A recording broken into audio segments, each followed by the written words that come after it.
কি ভাবছি? কিছু না। ওই মেয়েটাকে দেখলি? দেখলাম তো।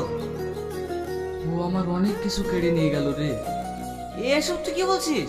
তুই তো একটা মেয়ে দেখতে এসেছিস, আবার এসব কি ভাবছিস? আর কোনো মেয়ে দেখার দরকার নেই, তুই ওর ঠিকানা নে।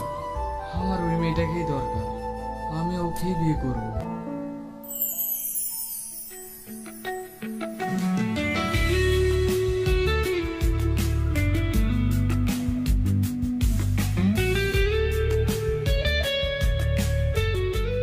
চাচা, আপনার মেয়েকে নিয়ে আসেন, আমাদের আবার অনেকক্ষণ আসা হয়ে গেল। ঠিক আছে। ওই যে মেয়েটা মিষ্টি নিয়ে এসেছিল, ওটা কে? ওটা আমার আমাদের বাড়ির কাজের মেয়ে। আঙ্কেল, ওই মেয়েটাকে আমার খুব পছন্দ হয়েছে। আমি বিয়ে করলে ওই মেয়েটাকে করব, আপনারা কিছু মনে করবেন না। সাথী, এই সাথী, এই এই তোর নাকি আমার মেয়ের বিয়েটা ভেঙে গেল।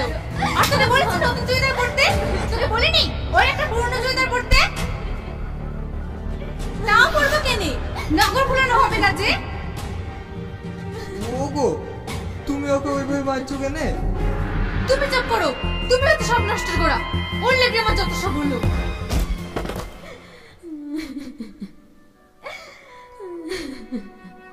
কাঁদিস নি রে মা, কাঁদিস নি। তোর যদি কপালে না মন্দ হবে, তাহলে তোর অকালে মাই বা মরবে কেন? আব্বা, মা মরলে আমার একটু ব্যথা লাগে না, কিন্তু তুমি যখন কাঁদো তখন আমি থাকতে পারিনি আব্বা। আমার একটু ব্যথা লাগেনি রে মা, একটু ব্যথা লাগেনি।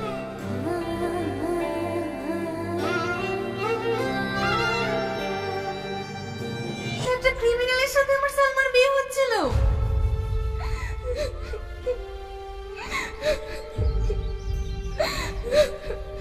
কাঁদিস না রে বোন, কাঁদিস না।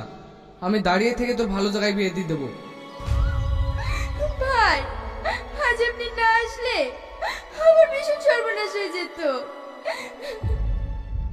সালমা, তোর কোনো চিন্তা নেই রে বোন, আমরা দেখে শুনে তোর ভালো জায়গায় বিয়ে দিয়ে দেব। দেখবি তুই অনেক সুখী হবি। আমি তোকে ভুল বুঝেছিলাম রে মা, আমি কোনোদিন তোর মা হতে পারিনি, মা হওয়ার চেষ্টাও করিনি। তুই আমাকে ক্ষমা করে দিস রে মা। মা, এ তুমি কি বলছো? আয় মা, তোর আমার বুকে আয়।